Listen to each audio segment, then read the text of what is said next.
Sup, Nerdmigos, at the Jive Talking Nerd, John Norgrove. We've got Wife here. We're here for another review Jive. This is a special one because it's close to my heart. It's about Star Trek. Ha ha ha ha ha. It's better than the rest of your shit. So, anywho, let's see. We're recording this. It's super late at night. It is the 6th of August, which means it is the beginning of Star Trek Lower Decks, the new animated series. So, the second Star Trek animated series, because Star Trek the animated series for the original series came out in, like, I don't fucking know, like the late 70s. So and, this Nerd Drive is a little different. We normally review like a whole season or a whole series, or just single movies, but this one is just the first episode. Yeah, this is just the first episode. I imagine this is going to come out like one episode a week. I don't know that we're going to do full reviews each episode, but we might, because if it continues to be as good as it is, we're going to fucking talk about it. Let me tell you the fuck what, alright? Discovery is okay. There are some flaws that make it not Star Trek, but I guess that's alright. And Picard is good. I like Picard, but it's not really, like, we haven't had, like, a kind of relativistically normal Star Trek feeling Star Trek show yet at a CBS All Access, and to me, Cerritos hits that. Yeah, it's a little bit more comedy driven than Star Trek the animated series or any of the Star Trek series before. But to be completely honest with you, this is not as crazy yet, as crazy as this episode was, as some of the shit that happened in Star Trek the animated series. So, like, we're going to be making a lot of comparisons to that, and that's primarily because it's really the only other cartoon Star Trek's ever produced. But this one is amazing. Like completely crushed any fears that I had that it was going to be dumb or like simplistic or like overtly Rick and Morty-esque, which was like a thing that people were concerned about. And it's got the comedy, and it's got the sci-fi, and it's got the action, and it's got the adventure, but I wouldn't call it Rick and Morty-esque, and I wouldn't call it, like it's taking advantage of anything. To be honest, it is so fucking full of references to other things that we've seen in Star Trek before. I mean, it really feels fleshed out. It does. It definitely feels like something that you would see on Adult Swim, but it doesn't feel Rick and Morty. It is irreverent, yes, and it is dark comedy, yes. And of course absurd insofar as science fiction is always absurd. But it is no Rick and Morty. No. That's not to say that there's something wrong with this. This is fantastic. Yeah. I don't know nearly as much. I think if anything can unseat my favorite right now adult cartoon as being Rick and Morty, this might be it. Yeah. We've only seen one episode of this, and I've had many seasons of Rick and Morty to fall in love with that show, but this is really fucking good. Yeah. Scary, really good.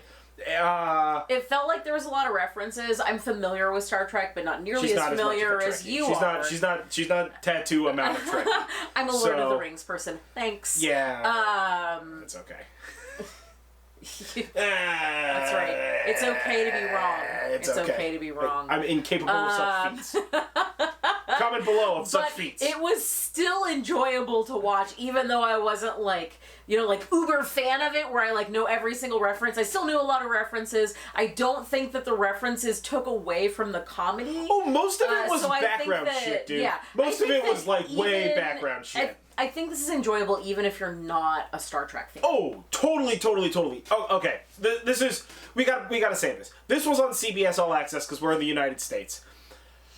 Is this show standalonely worth getting CBS All Access? I've had one episode. I can't give you that decision. However, of the things available on CBS All Access that are worth it, it's all of the Star Trek and then Twilight Zone. Yeah. And that's it. Everything else on CBS All Access is a fucking waste of time. However, all of the Star Trek is very worth it, and the new Twilight... Is it Twilight Zone? Yeah. Yeah, the new Twilight Zone with Jordan Peele. Yeah. Yeah. That's pretty good. Again, not as good as the original, but pretty dang good. So it's more than worth getting CBS All Access for that, as well as, Star Trek Discovery, Star Trek Picard, and now Star Trek Lower Decks. Discovery's coming back, I don't know, in like a month or a couple of weeks or something like that. But this was really worth it. And to be honest, I'm super looking forward to next week. So our main cast of characters is following 4 ensigns who work in the like lower decks area of the ship. If you don't know anything about Star Trek, I'm speaking full science, but that's okay. So our 4 ensigns work in the lower decks. They're sort of like the dregs. You know, nobody likes them. Everybody's rude to them. Whatever. And let me tell you what, the way they make fun of the upper management, the bridge crew, it's hilarious. Fucking money, dude. It's holy so shit. It's so fucking good. But so we've got 4 main characters here. We've got Beckett Mariner, who is the ensign who has like a bunch of history and stuff like that, as we learned in the first episode. There's Brad Boimler, who's like the like straight shooter, you gotta follow all the rules, you know, try hard, I want to get in the captain's chair sort of ensign. And Beckett Mariner's like fun, let's be drunk on the job. Yeah. Like I don't care what the rules are. I'm gonna do what I want. You know, like heart of gold though kind of person. And then there's Devana Tendi, she's Andorian, and she might be my favorite character so far. Cause she's just like, oh, she's so excited and full of like care about this job. And let me tell you what, she experienced some shit. For those of you that aren't as familiar, Andorian means she's the green girl. She's green, yes. Yeah. If you don't know that, go away. Watch Star Trek, then come back, we can talk. And then Sam Rutherford, who is half cyborg, who is a cyborg. I guess technically the word cyborg just means any augmentations. But he specifically has a Vulcan implant, not like a Terran implant, which is a fun twist on the trope there. You know, of like having to deal with both sides. And he's newly a cyborg, which is kind of a great concept. We never really think about like, oh, you just had some cyborg shit put in? Like, it's gonna take time to work out the kinks. To figure it out. You know, to figure it out, you know? But so, and they all 4 of these ensigns serve on the USS Cerritos. Is that how Boimler pronounced it? Cerritos? Yeah, but we've only heard Boimler pronounce it, and he's weird, so that might be a thing for a future joke. Because I feel like everything I've seen before said Cerritos, not Cerritos, but I could be totally wrong. Who knows? And it's like your standard like larger than life bridge crew characters, although you only get like brief glimpses at them. It immediately felt like a full ship.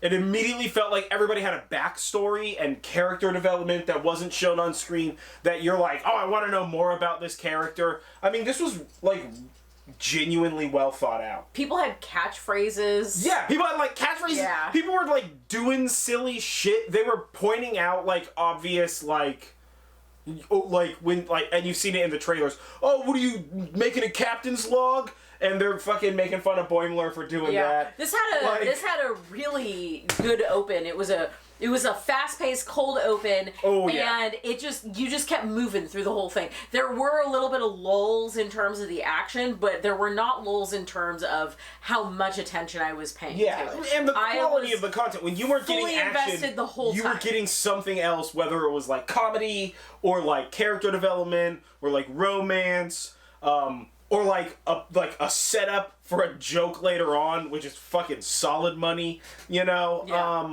This was really sort of, I stayed on the whole time. I was, super into it. I really enjoyed it. I'm definitely gonna have to rewatch the episode to try to catch some more background stuff in it. But yeah, I think that this was really a fantastic, great start. Well done episode. It's a great start. I think that CBS, if they are not dumb, have a fucking huge hit on their hands. Yeah. Right? I think hampered, don't mess this up. I think honestly hampered only by the requirement for CBS All Access. Oh, absolutely. If this was available more widely... Oh, if this was on like fucking Netflix, dude, bang out. Yeah. Holy shit, this would be a bang out. Yeah. You know? But who has CBS All Access? People who are into Trekkies. Trekkies do. We do. It's fine. It's okay. They made it for you guys. Yeah. And I guess, I don't know, maybe true crime drama people. I don't know what fucking CBS puts out. We have no idea what else CBS listen, has. honest to God, other than Star Trek and Twilight Zone, everything else that we've looked at on there, we were just like, we were just like, no, I don't. So, I don't care. So did you watch the episode? Tell us what you think. Let us know. Obviously we went spoiler free. Here. No spoilers in the bloody dibbly doos. But we're definitely gonna go back and watch it again. Yeah. Right? Yeah, we're definitely gonna watch it again. We're definitely vested in it. I'm interested in the characters. I'm interested where the plot's gonna go. There was set up for a lot of future stuff. Yeah. Oh. The opening scroll was fantastic. I know that there was a lot of beef with fans with regard to Discovery, with them changing it to that like 3D blueprint thing. Yeah. Just like what was the Star Trek one where he had the fucking song? Oh my god, that was such the worst opening. But this had like the traditional TNG opening, and also this takes place in the TNG like time span. It is very clearly like that's the main butt of the joke is TNG for this one.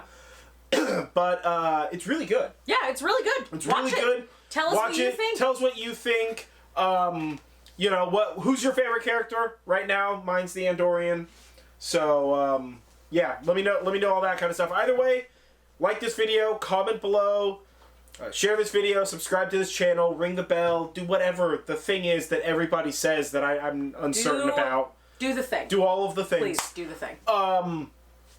Whatever. I've been John Norgrove. This has been Wife. This is Review Jive. It's really late, guys. It's late. But we watched Star Trek Lower Decks CBS episode All 1. Access. It's on CBS All Access, and we'll catch you next time. Yeah.